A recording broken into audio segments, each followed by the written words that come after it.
Hi everyone, and welcome to part 3 of our Federal 101 training videos.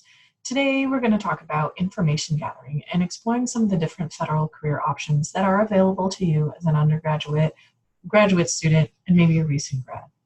All right, here we go. All right, to begin, federal hiring, if you haven't picked up on this already, is very different from other career fields, and that is because it's governed by laws that are over 50 years old.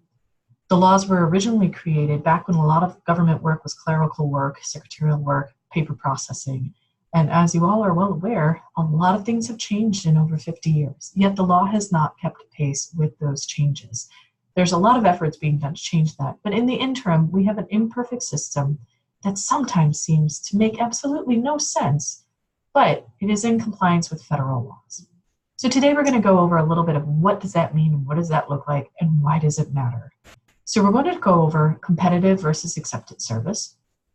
We're going to go over how to get started on USA Jobs and how to find information that will help you, and different hiring paths for students and recent graduates. All right, to begin, you might hear this talked about occasionally, but competitive service is where I'd say it's applicable to about 80% of federal jobs. And what this means is that individuals, as in yourselves, must go through a competitive hiring process which is open to all applicants before being appointed.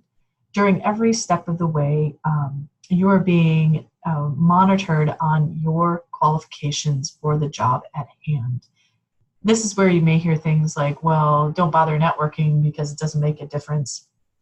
We'll get into that a little bit, but in some cases that is true because they try to be as fair and as equitable as possible, and that's what the whole system is designed to do. Accepted service is where agencies can set their own qualification requirements and hiring processes. This applies to most of the intelligence community. Capitol Hill, like I said, doesn't really belong in this category. And also, I'd say for certain job categories that are really highly in demand. So cybersecurity professionals, human resources professionals, and what are called contract management professionals. And then depending on each agency, there may be a few other folks that go into this accepted service. Those are all examples of what might be included. But the vast majority of jobs that you're going to be looking at as a civilian are going to be within competitive service. So information gathering, usajobs.com. This is where we're going to go to find out what jobs are out there. This is what the homepage looks like. You're going to right away want to create a USA Jobs profile because that allows you to upload various resumes. You can make your resume searchable, and you have to use this to apply to most jobs in the federal government. So if you don't create a profile, it's going to be very hard to apply. And then what we're going to be looking at today, if you scroll down on the USA Jobs homepage a little bit, you're going to get to this next section that says Explore Hiring Paths. And there's a lot of different things that you can look at. So for instance, if you're a student and you're a veteran, you can click on this veteran tab. Later on, maybe you might be a returning Peace Corps volunteer or AmeriCorps volunteer. You can check out that. If you have a disability that qualifies under the Americans with Disabilities Act, you can check out individuals with disabilities. But what we're really going to be looking at today is students and recent graduates. All right, so to go back, and I'm going to go to USA Jobs for a moment here.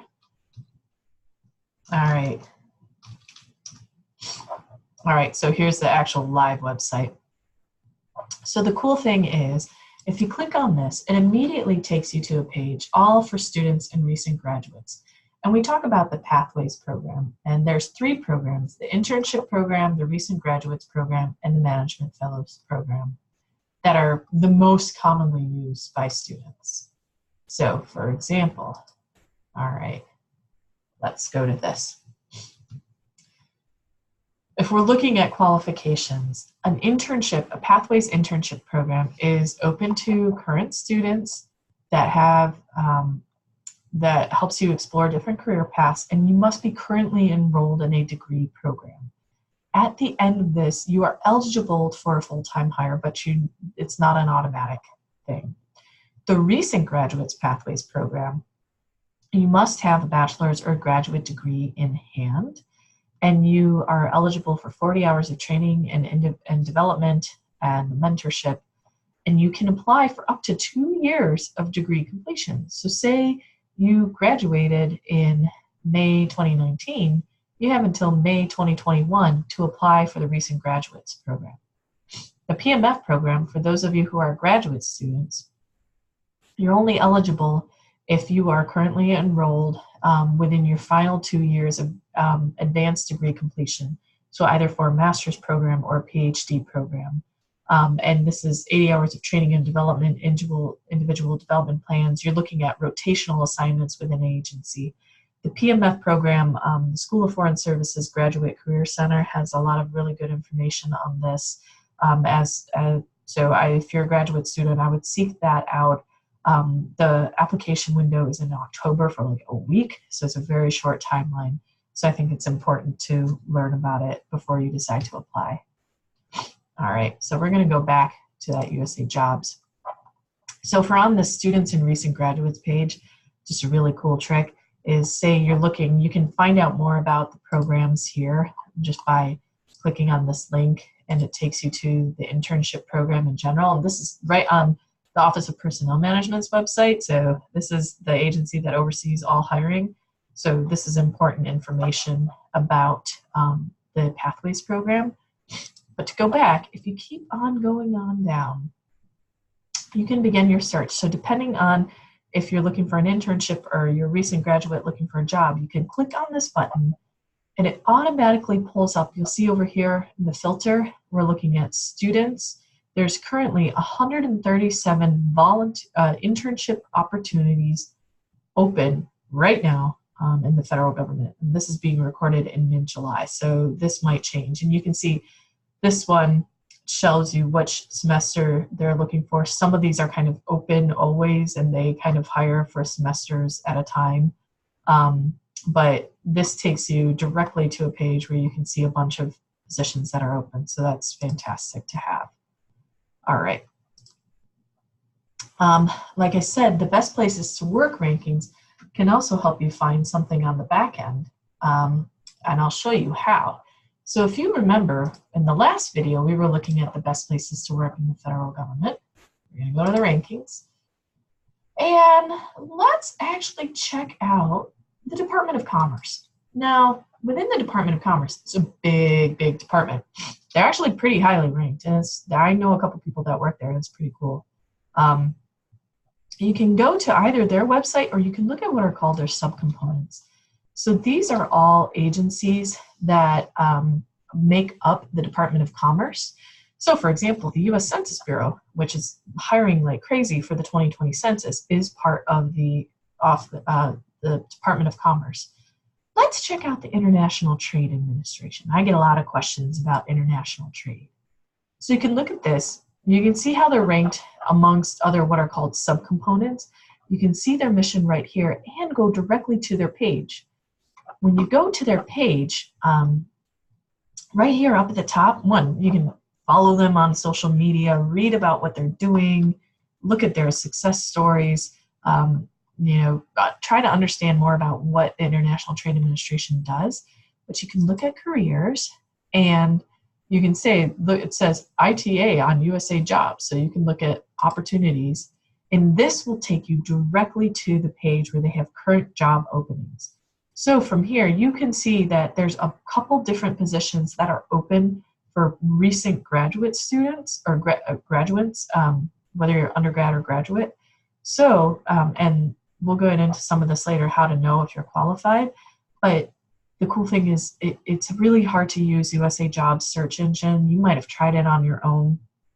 I think trying to find an agency first through best places to work, or even just through general internet searches, going to their page and seeing what's currently open is an easier way to kind of go about the whole thing. All right. So, all right. We also have a little bit here on making connections. So before I said networking doesn't really help. Well, that's sort of true. Networking can help you find these opportunities. Like I said, USA Jobs as a site is not really good, but making connections to current Hoyas, alumni who are out there, friends of friends of friends, they can help you identify places within agencies that might really match an admissions sense. And you never know. There sometimes are positions open in what we referred to earlier in the presentation in the accepted service. So most jobs are competitive and you have to go through USA Jobs, but you never know when there might be an opportunity, and that's where networking can help. So we're going to be doing some resume workshops later on in the semester, information sessions for agencies that come to campus, going to the career fairs, getting involved. If you're not already on GU Politics listserv, go ahead and get on that. We also have the Office of Federal Relations here at Georgetown, paying attention to the issues that Georgetown cares about and getting involved. Externally, follow agencies on social media. If they have an Instagram account, follow them. See what they're saying. Some of them actually have a good sense of humor and can give you some inside information. There's also a lot of professional associations that are involved in public policy and government affairs. A few of them are listed here. Sometimes they have either free membership for students or very low fee membership. We're talking $25, $30 for a year. And being that they're in DC, there's a lot of really neat opportunities available where you can go to events and networking events and learn more about kind of what are the big issues going on in government besides what you might read in the Washington Post. There's also agency events. So the State Department has these foreign policy classrooms that they've done from time to time where you can go to the State Department and actually listen to people talk about their careers. A lot of agency hearings, either in their agencies or on Capitol Hill, are open to the public. And a lot of agencies, you can sign up for their career listserv. So anytime they have a new job open, you can set up an alert, and that can kind of help. Although sometimes those alerts can be for really jobs that don't align with your career at all, but it is helpful. All right. So again, if you have any other questions, you can always feel free to contact me. Again, this is going into a little more depth. The next video will be talking really about how to read a job description on USA Jobs and what does it mean. And then from there, we'll talk about your federal resume. And yeah, thank you again for joining us, and hope you have a great rest of your day.